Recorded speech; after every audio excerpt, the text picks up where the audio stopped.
This video was sponsored by Enhance, NeoWatt, ABRP, Elbilmek, Kempower and EB Hub. Yo, what's up? This is Kia EV5.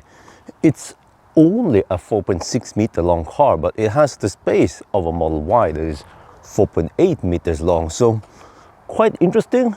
You don't have that big footprint, but still spacious car inside. So we're gonna do a little review now of the interior, also try some car seats, see how they fit, how much length we have. But first, let's start with the front. And we actually have a decent sized front. Well, I mean, it's not that big. It doesn't fit a banana box, but you can still fit some charging cables. Or when I went on a road trip with the family, I fit some toys here and also blanket or bed sheets or whatever. So I mean, it's still okay size. And the charge port is on the right side, which is the wrong side. Should have been left side, which is the right side. It has a butt plug here for the CCS, and you can close the port like that. So kind of weird placement, but I think for today's charging standard, it works okay. In the back we have motorized lift gate, and this car is nice and boxy, just like what you need, right? Parcel shaft that can be taken out like this quite easily. And in the trunk we have, well, what is this? A phone holder for third row? I'm not sure. We have these hooks here. You can twist them like this and move them in different positions. In the trunk, same there. Subwoofer is there. Same on this side here. And then we have also vehicle to load here. 16 amp, so that's 3.7 kilowatts. And then here we have a lid. You can remove it completely or you can raise it like this. So very practical. There's also a little well here for storing additional items. But what the heck is this thing? Some kind of weapon? And if you measure the length of the trunk, we have 90 centimeter, not the longest.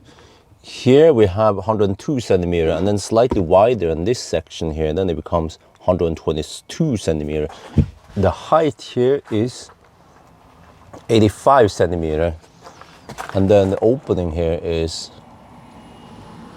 78 centimeter. Then loading height, it is a bit high, 79 centimeter.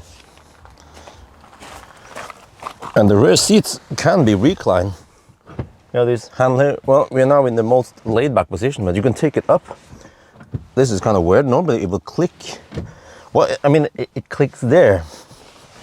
But that is very church bench. Is that even more than 90 degrees, or less than 90 degrees, rather than more forward? So I mean, for the most cargo in the back, I still kind of have it like this, maybe still very upright. I'm going to show you that when you fold the seat, it does this origami, where it becomes totally flat. And with the lid on the highest position, you have total flat floor here. Okay, the thing here is poking up a little bit. Yeah, I can't make it go down, but whatever. Let me try to measure the length anyway. I had to raise it slightly. So behind the driver's seat, I have 180 centimeter. Behind the passenger seat, I push the passenger seat all the way forward. Then I get 200 centimeter, and then diagonally we get 220 centimeters. So plenty of space for only 4.6 meter car. And the back seat, they are around 128 centimeters wide. And then the height of the seat, let's say 37 centimeters. That's quite good. Yeah. Maybe not the class leading. For example, Model Y has a couple of more centimeters, but still good comfort. In the back we have seat pocket here.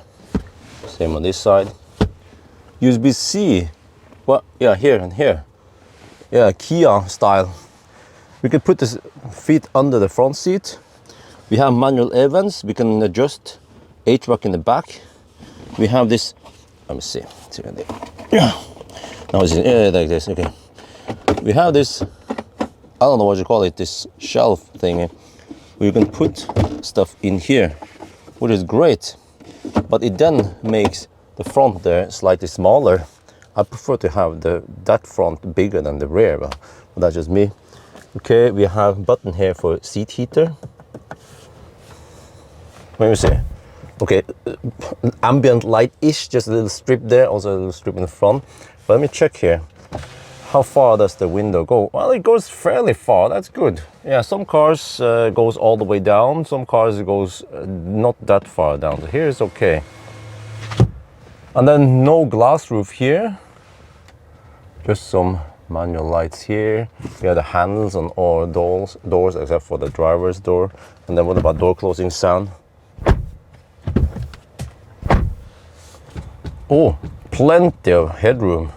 Over a fist, almost 2 fists. And then here we have a tiny ski opening. What was it? Like this? Yeah, varnishy. Unlike German cars where you open up the whole width here. And then cup holders here, no table or anything. But yeah, I want to check the middle seat. Okay, then you sit slightly higher, but you still have over a fist of height, so that's plenty.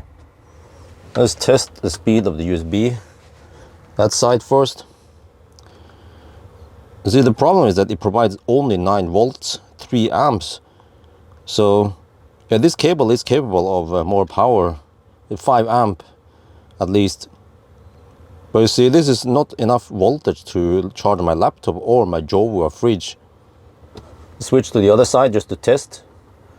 Some cars are slightly different for some reason, but this should be identical. Okay, test again.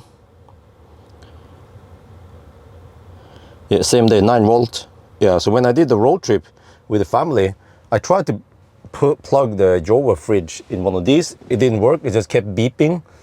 So then I had to use the vehicle to load in the back instead. And it's kind of clumsy because lower than 20% state of charge, then the vehicle to load stops, and you cannot go lower on that limit. So I show you that even at 59%, this power bank can take 100 watt. It gets 96 watt here into the battery, and then the EcoFlow provides 102 watt. But this is very nice. There is no cover for the Isofix mounting points, but they are quite accessible, easy accessible, and even when I sit in the back, I don't feel that they are poking into my back, so this is really good. And this I consider a very important test that I haven't seen many other car reviewers do. We put a child seat in the back. This is Cybex Sirona T, medium size. And then I will check how much space I have in the front here as a passenger. So first I can try to slide the seat all the way back until I touch the seat, kind of there. Don't want to crush it. Wow, I actually have okay leg room, so then I can go more forward. So still comfortable position like this. And then I recline.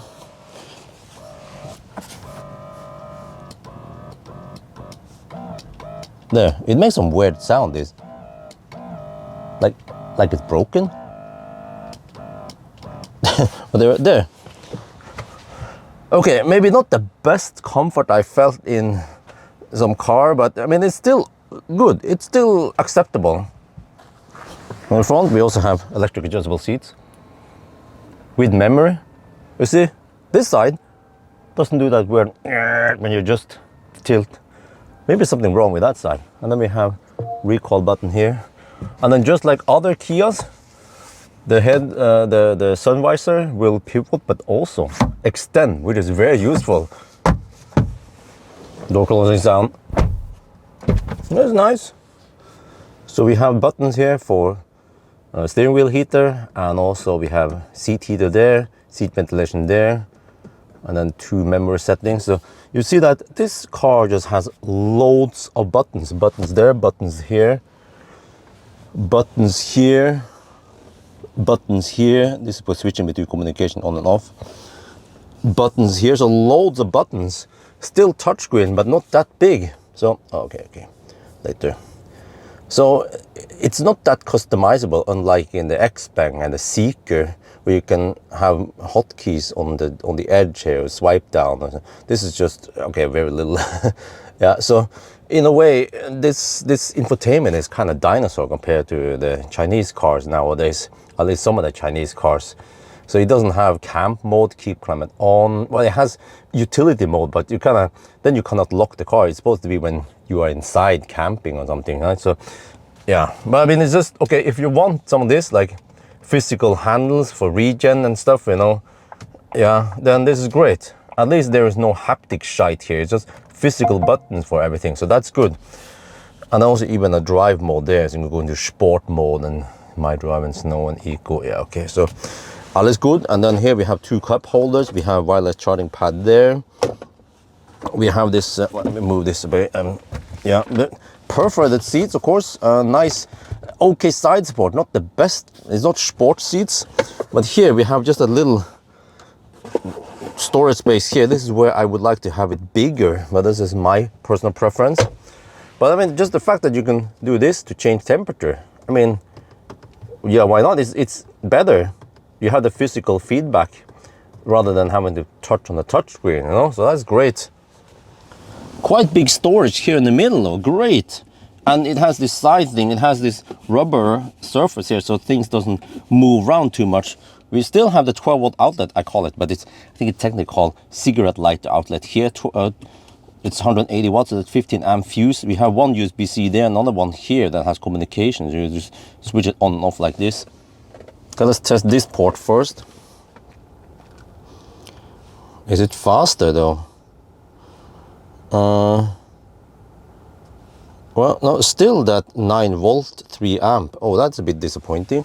What about the last one? Because some of the other Kias, they have 100 watt USB-C output, but not this, not the poor man's Kia. Yeah, same there, still operates at only 9 volts, so, well, it's kind of disappointing.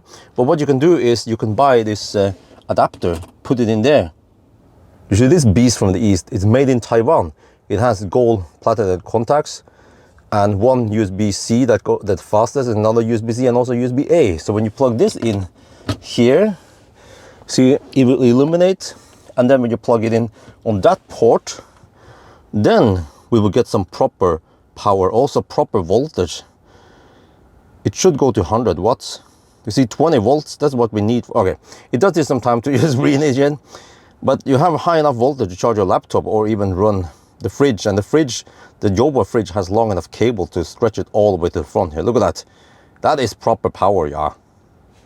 Headroom here is also plenty. I'm still 173 centimeters. Sun visor is also typical Kia style. We have the light there, not here like many other cars, but I guess no big deal. And the same on this side. So there you guys have it, the Kia EV5. It works great as a family car. It has the space in the back here, in the front even, plenty of space, that's great. Also easy to use the Isofix, and also you saw the lengthwise there was also good. What I was lacking was that when I took this car on a family trip, 2-day family trip to amusement park and stuff, I simply could not keep the 12 volt or anything active, or even the vehicle to load active when the car was parked. So I wanted to keep the fridge running, for example. You know, that's not possible. Then you have to bring a power bank like I had. Actually, that power bank, I measure it, should be able to keep the fridge cool for about 8 to 12 hours. So that should be plenty enough, right? And of course, to prevent the cabin to becoming too hot, as long as you have the app, you can just preheat for half an hour now and then, a couple of hours between, so that it doesn't get over 50 degrees in here. But I mean, they could have done some tweaks in the software to make it even better. But the car itself is actually quite good. And because it's not so long, then it's easier to park in the city. So it's like the best of both worlds. So that's going to be for now. Hope you guys enjoyed this video. As always, thank you for watching, and talk to you later.